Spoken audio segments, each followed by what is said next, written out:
প্ৰিয় বন্ধু বান্ধৱীসকল, মোৰ অন্য এটা ভিডিঅ'লৈ আপোনালোক সকলোকে স্বাগতম জনাইছোঁ। আজি আমাৰ ধান মৰণা মাৰি আছে আৰু প্ৰথমটো বাজ ধানৰ খেতি আমাৰ থেচাৰ মেচিনেৰে মৰা হৈছে। আজিকালি গৰু মৰণা কোনো নেমাৰে, গতিকে আমাৰো গাঁৱত থেচাৰ মেচিনে ব্যৱহাৰ কৰা হয় আৰু আমাৰ ওচৰৰে সকলো মানুহে আমাক সহায় কৰি দিবলৈ আহিছে। এয়া দেখিছেনে, আমাৰ ঘৰৰ ওচৰৰ ঘৰৰ কাষৰ আমাৰ আত্মীয়বিলাকে আমাক সহায় কৰি দিবলৈ আহিছে। আপোনালোকেও ভিডিঅ'টো চাই যাব। এয়া হৈছে আমাৰ বাজ ধানৰ খেতি আৰু প্ৰথম খেতি আমাৰ আজিৰ দিনটোতে আমি বছৰটোলৈ শেষ কৰিম আৰু আমাৰ শালি ধানৰ খেতিলৈ আমি বাট চাব লাগিব। গতিকে আমি ভঁৰালত গুটি ধান থওঁ আৰু আজি ধানখিনি মৰণা মাৰি গুটি ধান ভঁৰালত ভৰাম আৰু সকলোৱে আমাক সহায় কৰি দিছে।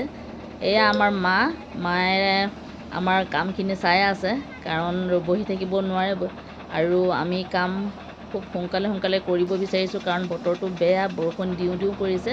সেয়েহে আমি সকাহ খেদাকে গোটেইখিনিয়ে কামত ব্যস্ত হৈ আছোঁ।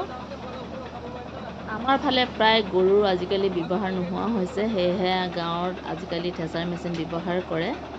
আজিকালি অকল গাই গৰু গাঁৱে ভূঞে পুহিব লৈছে, কাৰণ গোবৰ আৰু গাখীৰৰ কাৰণে আৰু খেতিৰ কাৰণে। প্ৰায় আমাৰ ইয়াত শদিয়াত বিশেষকৈ, আপোনালোকৰ ফালে বাৰু কেনেকুৱা জনাব, আমাৰ ইয়াত প্ৰায় ট্ৰেক্টৰ থেচাৰ এইবোৰে ব্যৱহাৰ কৰা হয়।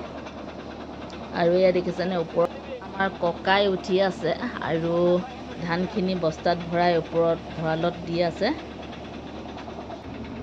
গতিকে গাঁৱে ভূঞে কাম কৰিবলৈ চমু হ'ল। মৰণা মৰা, হাল বোৱা ইত্যাদি সকলো কামেই অতি সহজ হৈ পৰিলে আৰু মই ভিডিঅ' আকাৰে আমাৰ এই মৰণা মৰাটো আপোনালোকক দেখুৱাব বিচাৰিলোঁ। গতিকে মোৰ ভিডিঅ'টো যদি আপোনালোকৰ ভাল লাগিছে তেন্তে প্লিজ লাইক ছাবস্ক্ৰাইব এটা কৰি দিব বুলি আশা ৰাখিছোঁ।